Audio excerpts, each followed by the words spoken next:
ఏమిటి 40 ఏళ్ల వయసులో ఆ రూపకు పెళ్ళా? మరీ విడ్డూరం కాకపోతే ఈ వయసులో తనకి పెళ్లి చేసుకోవడం అవసరమా? ఇన్నేళ్ళు ఎలాగోలా పబ్బం గడిపేసింది. మిగిలిన జీవితం మాత్రం గడవదా ఏంటి? ఇదేం పాడుబుద్ధో అంటూ వీధిలో వాళ్ళు మాట్లాడుకోవడం విన్న రూపకు చాలా ఇబ్బందిగా అనిపించింది. దగ్గరలో ఉన్న పార్కుకు వెళ్ళి గడిచిన తన జీవితమంతా గుర్తు చేసుకుంటూ ఆలోచిస్తూ కూర్చుంది.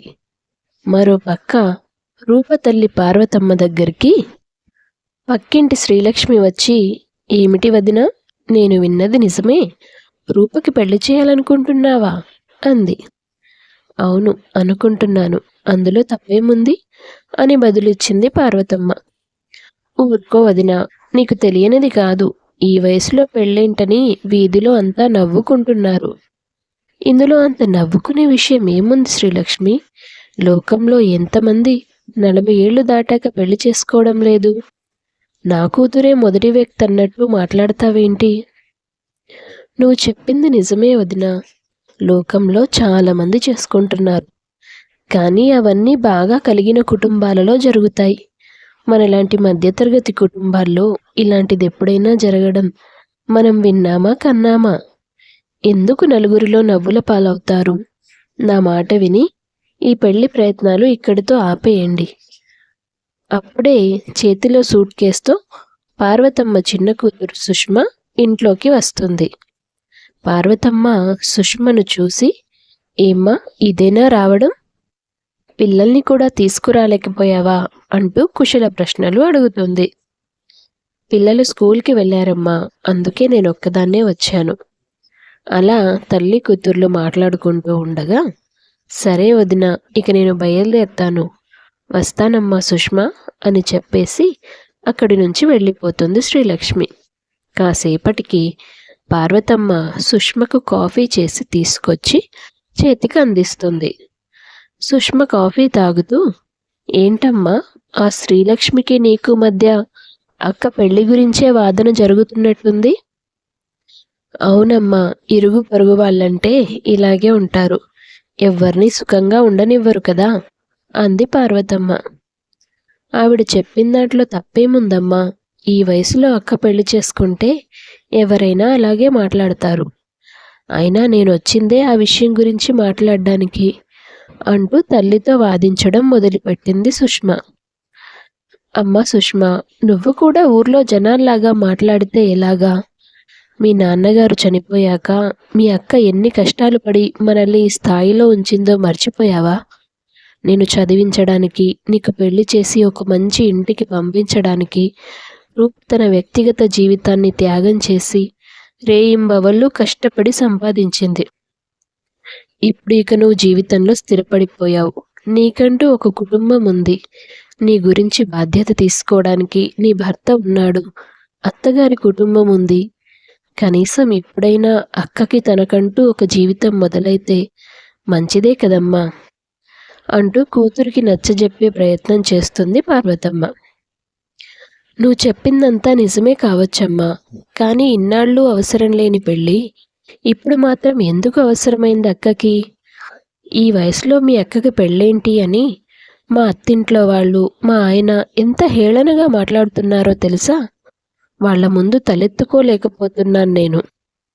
ఇలా వీధిలో వాళ్ళ మాటలు పడుతూ, అయిన వాళ్ళు ఎగతాళి చేస్తుంటే భరిస్తూ అక్కకి పెళ్లి చేయడం అవసరమా? అసలు ఇలాంటి ఆలోచన నీకెందుకు వచ్చింది? తల్లిని ప్రశ్నించింది సుష్మ. నిజానికి ఈ పని నేను ఎప్పుడో చేస్తుండాల్సింది. ఈ విషయం గురించి నేను ఎప్పుడు మాట్లాడినా రూప ఒప్పుకునేది కాదు. ఇప్పుడు కూడా నా అంతట నేను ఈ నిర్ణయం తీసుకోలేదు. 10 రోజుల క్రితం మీ అక్కతో పాటు వాళ్ళ ఆఫీస్లో పనిచేసే శ్రీనివాసరావు అనే అతను మన ఇంటికి వచ్చాడు. ఎవరండి మీరు? అమ్మా నమస్కారం, నా పేరు శ్రీనివాసరావు. మీ రూప పనిచేసే ఆఫీస్లో నేను జనరల్ మేనేజర్గా పనిచేస్తున్నాను. అవునా, రండి కూర్చోండి. ఇంతకీ ఏంటి విషయం? మా ఇల్లు వెతుక్కుంటూ వచ్చారు. రూపతో ఏమైనా మాట్లాడాలా? రూపతో మాట్లాడి నాకు విసుగు వచ్చేసిందమ్మా, అందుకే నేరుగా మీతో మాట్లాడదామని వచ్చాను. అవునా? ఏంటి బాబు చెప్పండి. నా వయసు 45 సంవత్సరాలు. నాకు 2 పిల్లలున్నారు. 5 ఏళ్ల క్రితం నా భార్య చనిపోయింది. పిల్లల్ని పెంచడం నాకు ఇబ్బందేమీ కాదు. కానీ రూప వ్యక్తిత్వం నాకు బాగా నచ్చుతుంది. నాతో పెళ్లికి ఒప్పుకోమని నేను తనని చాలా సార్లు బతిమిలాడాను. కానీ తను వినడం లేదు. కారణం ఏంటో నాకు అర్థం కావడం లేదు.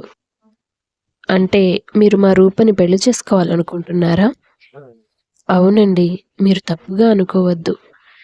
ఈ వయసులో నాకు పెళ్లి భార్య అవసరమై కాదు, నా పిల్లలకి తల్లి ఉండడం కోసం అని నేను చెప్పను.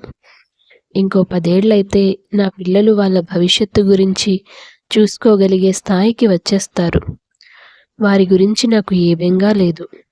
ఎంత తల్లిదండ్రులైనా, అన్నదమ్ములైనా, ఆఖరికి కడుపున పుట్టిన పిల్లలే అయినా సరే, వాళ్ళు మనకి తోడు కాలేరు.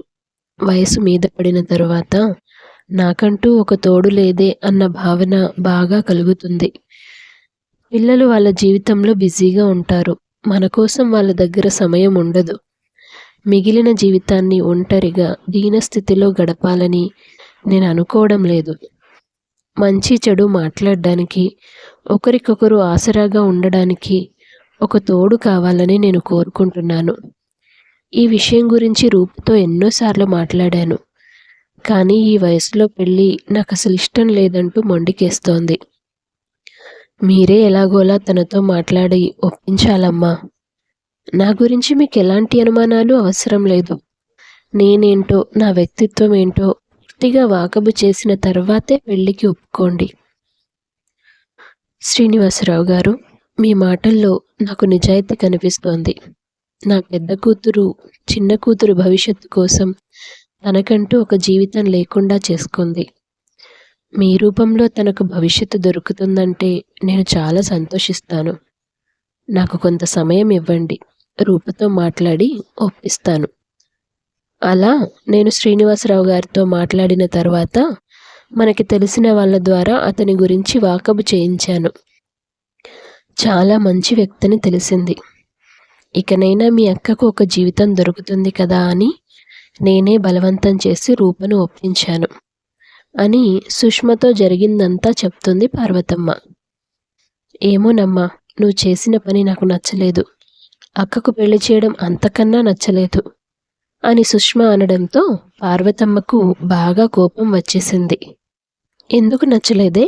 బతికినంతకాలం నీకు చీరలు, సారెలు పంపడానికి, అడిగినప్పుడల్లా డబ్బులు ఇవ్వడానికి ఒక ఏటీఎం మిషన్ లాగా ఉండే మీ అక్క ఇకపై అలా ఉండడం కుదరదనా? అనవసరమైన నాటకాలు ఆడొద్దు. నేను ఎంతకాలం బతుకుతానో కూడా తెలియదు. నేను పోతే నా బిడ్డ అనాథలాగా ఒక్కతే ఉండాలా? నువ్వు ఇలాంటి పిచ్చి పిచ్చి మాటలు మీ అక్క ముందు మాట్లాడి దాని మనసు చెడగొడితే మాత్రం మళ్ళీ నిన్ను ఈ గుమ్మంలో అడుగు పెట్టనివ్వను. జాగ్రత్త. ఎలా వచ్చావో అలాగే సూట్ కేస్ పట్టుకొని మీ ఇంటికి వెళ్ళిపో. ముహూర్త సమయం కబురు చేస్తాను. సరిగ్గా ముహూర్తానికి వస్తే చాలు అని కూతుర్ని హెచ్చరించి తిప్పి పంపించేస్తుంది. కాసేపటి తర్వాత రూప ఇంటికి వస్తుంది. ఏంటమ్మా రూప, అంత దిగాలుగా ఉన్నావు? వీధిలో వాళ్ళ మాటలన్నీ విన్నావా అమ్మా? ఇదంతా మనకు అవసరమా అంటుంది రూప. పిచ్చి తల్లి, రేపు నీకేదైనా కష్టం వస్తే ఈ వీధిలో వాళ్ళంతా పరిగెత్తుకుంటూ వస్తారా ఏంటి? అదే నీకంటూ ఒక తోడు ఉంటే అన్ని విధాలుగా నిన్ను జాగ్రత్తగా చూసుకుంటాడు. ఇప్పుడు ఇంతలా మాట్లాడుతున్న నోర్లన్నీ అప్పుడు మూతబడిపోతాయిలే. నువ్వు అడుగు పెట్టాల్సిన ఇంట్లో నీ స్థానాన్ని ఎలా పదిలపరుచుకోవాలో ఆ ఒక్క విషయం గురించే నువ్వు ఆలోచించు. మిగతావన్నీ పక్కన పెట్టేశాయి అంటూ కూతురికి ధైర్యం చెబుతుంది ఆ తల్లి. అనుకున్నట్టుగానే కొద్ది రోజుల్లో రూపా శ్రీనివాసరావుల పెళ్లి జరుగుతుంది. 4 రోజుల తర్వాత ఓ రోజు, అమ్మయ్య, బతికించావు తల్లి అన్నాడు శ్రీనివాసరావు. ఏమైందండి అంటూ ప్రశ్నించింది రూప.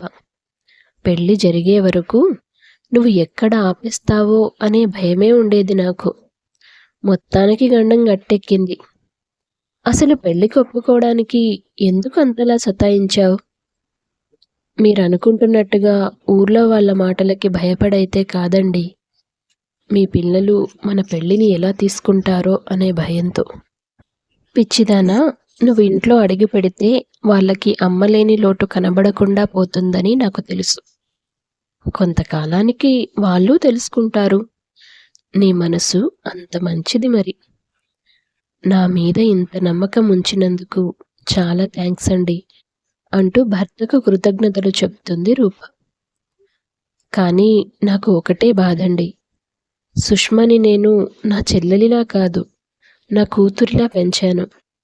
నేనంటూ బతుకున్నంత వరకు అది నా కూతురే. దాని బాగోగులు నేను ఎప్పుడూ చూస్తూ ఉంటాను.